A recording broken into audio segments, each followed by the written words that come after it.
Assalamualaikum everyone, it's your Mahi and welcome to my YouTube channel. Dear viewers, আমি আজকে তৈরি করে দেখাবো বাটারফ্লাই চিকেন বা প্রজাপতি চিকেন। আর এই অসম্ভব স্বাদের প্রজাপতি চিকেন কিভাবে খুব সহজে এবং সহজভাবে বাসায় তৈরি করা যায় আজকে আমি আপনাদের সাথে সেটাই শেয়ার করব। যারা কাবাব আইটেম পছন্দ করেন বা কাবাব খেতে চান তাদের কাছে এই রেসিপিটা খুবই ভালো লাগবে আশা করছি। আর যারা আমার চ্যানেলের নতুন বন্ধু তারা অবশ্যই আমার চ্যানেলটি সাবস্ক্রাইব করে বেল আইকনটি ক্লিক করে রাখুন।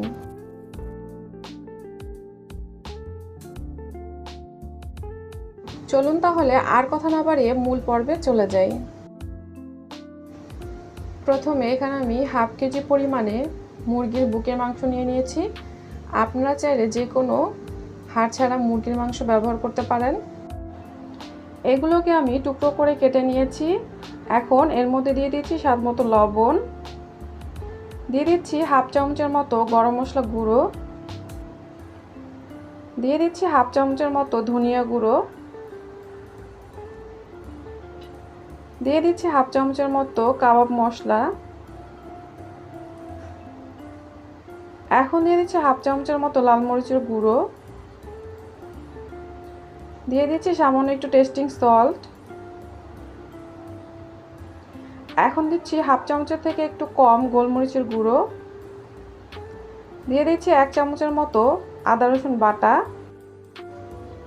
এখন দিয়ে দিচ্ছি 2 চামচের মতো টক দই,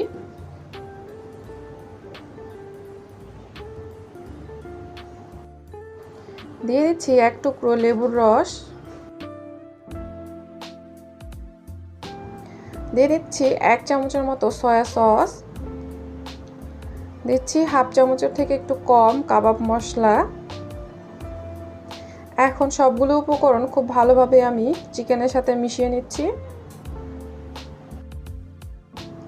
চিকেনগুলোকে আমি খুব ভালোভাবে মাখিয়ে 10 থেকে 15 মিনিটের মতো রেস্টে রেখে দেব। আর আপনারা চাইলে এর চাইতেও বেশিক্ষণ রাখতে পারেন। এখন মিডিয়াম সাইজের 2টি আলু আমি খোসা ছাড়িয়ে নিয়েছি। এখন একটি সালাদের গ্রেটার দিয়ে আমি খুব পাতলা করে আলুগুলোকে কেটে নিব প্লেন সাইড দিয়ে। আপনারা চাইলে দা বা ছুরি দিয়ে ওইগুলো করে নিতে পারেন, কিন্তু যা দিয়ে আপনারা করবেন অবশ্যই আলুগুলো এরকম পাতলা হতে হবে। প্রত্যেকটা একই রকম, একটা মোটা একটা পাতলা হলে হবে না। সবগুলো আলু একই রকম করে কেটে নিতে হবে। যে বাটিতে আমি 2 টেবিল চামচের মতো কর্নফ্লাওয়ার নিয়েছি আর এটা আমি পানি দিয়ে পাতলা একটা ব্যাটার তৈরি করে নিচ্ছি। এখন 15 থেকে 20 মিনিট পর আমি চিকেনের মধ্যে 2 টেবিল চামচের মতো কর্নফ্লাওয়ার দিয়ে দিচ্ছি। আর এগুলোকে খুব ভালোভাবে আমি চিকেনের সাথে মিশিয়ে নিচ্ছি যাতে উপর থেকে একটু ভালো কোট করে ক্রিস্পি হয় আর ভেতরটা জুসি হয়। এখন একটি আলুর স্লাইস নিয়ে আমি ব্যাটারের মধ্যে ডুবিয়ে নিচ্ছি আর একটি চিকেন এর মধ্যে দিয়ে দিচ্ছি। দেখতে ঠিক প্রজাপতির মতো এভাবে মাঝখানে আমি দিয়ে দিচ্ছি চিকেনের টুকরো আর একটি টুথপিক আমি এর মধ্যে ঢুকিয়ে দিচ্ছি। দেখুন, এভাবেই তৈরি করতে হবে চিকেন বাটারফ্লাই।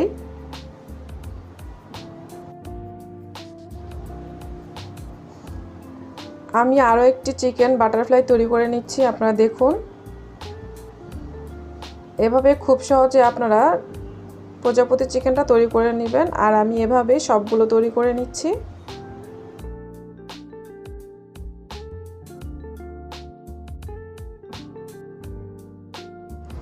এখন একটি পাত্রে আমি সামান্য তেল ঢেলে নিচ্ছি চিকেনগুলো ভাজার জন্য। এখন একটি একটি করে আমি চিকেন বাটারফ্লাই দিয়ে দিচ্ছি। দেখুন,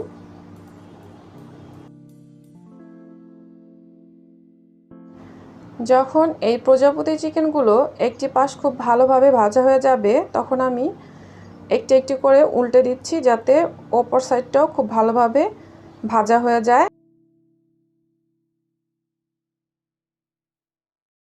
আর এভাবে আমি সবগুলো চিকেন ভেজে নেব। আলুগুলো খুব ক্রিস্পিভাবে ভাজতে হবে আর চিকেনগুলো খুব জুসি হবে, ওপরটা ক্রিস্পি ভেতরটা জুসি। এভাবে আমি সবগুলো তৈরি করে নিচ্ছি।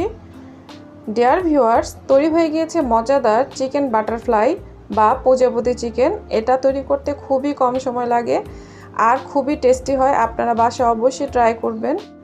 আর আমার এই রেসিপি যদি আপনাদের ভালো লেগে থাকে তাহলে অবশ্যই ফ্রেন্ড, ফ্যামিলি আর সবার সাথে এই রেসিপিটা শেয়ার করবেন।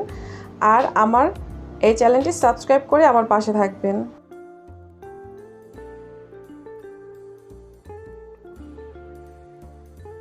যারা আমার ভিডিওটি সম্পূর্ণ দেখেছেন তাদের সবাইকে ধন্যবাদ। আল্লাহ আপনাদের সবাইকে ভালো রাখুক, সুস্থ রাখুক, নিরাপদে রাখুক এই কামনা করে আজকের মতো বিদায় নিচ্ছি। আসসালামু আলাইকুম।